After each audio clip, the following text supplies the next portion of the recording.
What are some effective ways to establish healthy eating habits? In order to establish healthy eating habits, first and foremost, you got to understand your relationship with food. First and foremost, right? It's like a thing where you can't fix a problem that you don't fully understand. Do you use food as an emotional crutch, right? Is your eating habits based on how you were raised, right? Is it conditioning? Like, what is it that creates your current eating habits, right? And really assess that. And I think also what you should do is track your food intake for a little while. Don't change what you eat, just really monitor, understand how many calories you're consuming, understand, what's the main type of food that you eat, like what's the main macronutrient that you consume. Are you consuming mostly carbs? Are you consuming mostly proteins? Like understanding that, right? First and foremost, that's the foundation for changing your eating habits. Then you want to educate yourself on nutrition. Right?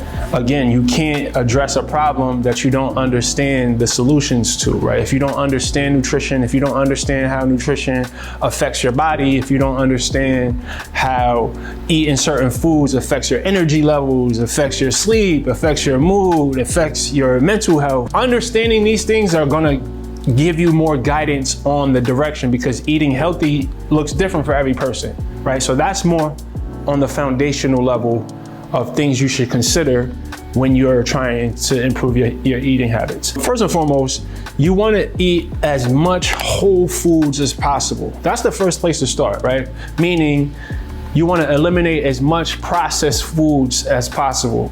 If it comes in a can, if it comes in a jar, if it comes in a box, if the company had to go through some sort of chemical process to present it to you, and it's not from a tree, it's not from the ground, it's not from an animal, then it's most likely processed. So first rule of thumb, yeah, that's how you say it, you eliminate as much as the processed stuff as possible, right? Second rule of thumb, you wanna make sure that you are getting your micronutrients, you're getting enough vegetables, right? You wanna make sure, I wanna say at least 30 to 50% of your plate should be nutrient dense vegetables and fruit, right? Now, it depends on your goals, right? If you're trying to build muscle, if you're trying to transform your body and have a dope physique, then you wanna make sure that you're getting enough protein. That's another rule of thumb.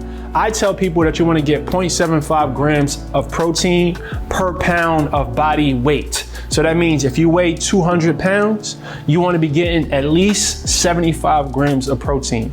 You also want to make sure that your food is baked or broiled or steamed versus fried, obviously, right? You wanna stick to brown carbs, brown grains versus white.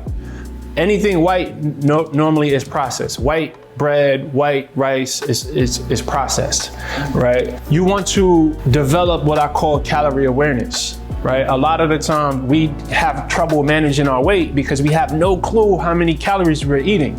At the end of the day, weight management, whether you're trying to maintain your weight, whether you're trying to lose weight, it comes down to the amount of calories that you consume. The word calorie means unit of energy. So it's energy out, right? Meaning the energy that you expend just living your bodily functions, your exercising, your non-exercise energy expenditure.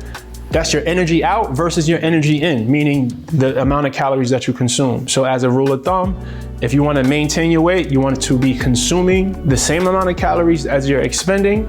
If you want to lose body fat, then you want to consume less calories than you burn, than you expend. So these are like really generic rules of thumb when it comes to weight management. If I can go back to the days when I was overweight, the one thing I would have done differently is I would have gotten more support. All of my successful friends, they all have one thing in common. They all invest in themselves. They get the support that they need. I'm currently taking on online coaching clients. Sign up for a discovery call and let's figure out if we make a good team, because I want to help you transform this year.